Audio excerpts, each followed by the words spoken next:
Playback of quadraphonic recordings from the 1970s through a surround receiver. Not only can it be done, it can be pretty easy.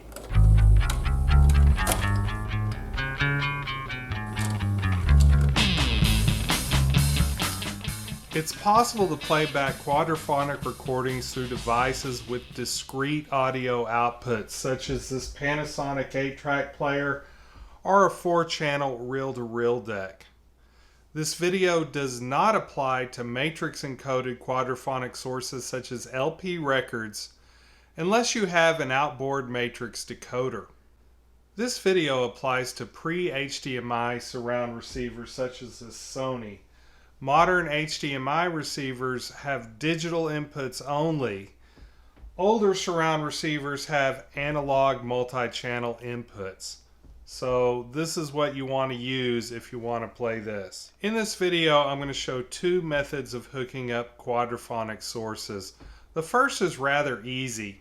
Plug the left front output on your tape deck into the left front input on your receiver. Do the same for the other three outputs and inputs. Select multi-channel input on the receiver, and you can now play quadraphonic sources through your stereo. But there's a few issues. One, there will be no signal going into the subwoofer. This is a big deal if your stereo speakers do not have big woofers. Two, there will not be a center channel. Now this isn't a big deal as far as I'm concerned because quadraphonic wasn't supposed to have a center channel. Three, it's not easy to independently control the volume of the front speakers and the rear speakers. Receivers such as the Sony have that feature, but it's buried in a menu and it's not as easy as just turning the volume knob. All three of these issues can be dealt with using a mixing board with sub output such as my Mackie CR1604. You do not need a board this feature rich. You can get something that has two sub outs without so many channels and features that will work just fine. I'm plugging the 4 outputs from my 8-track into channels 5, 6, 7, and 8, but you can use any channels on your mixer that have auxiliary outputs. The Mackie 1604 has a direct channel access feature that lets me send the 4 discrete quad tracks back to the receiver intact. Volume can be controlled via the gain knobs on the back or the sliders. I use the first auxiliary output for a subwoofer channel, sending audio from all 4 tracks into the auxiliary.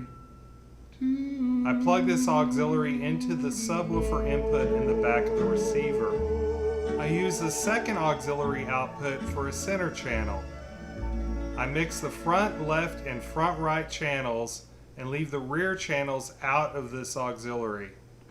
I plug this into the center channel on the receiver.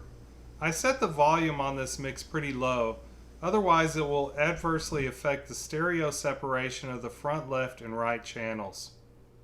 Having a mixing board, even a modest one like this Behringer plugged into your receiver, offers greater flexibility than you'll get from the receiver alone.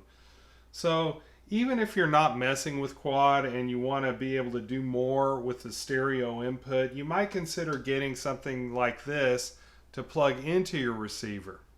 If you enjoyed this video or any other in the ThriftyAV series, please like and subscribe. Also, I now have a Patreon account.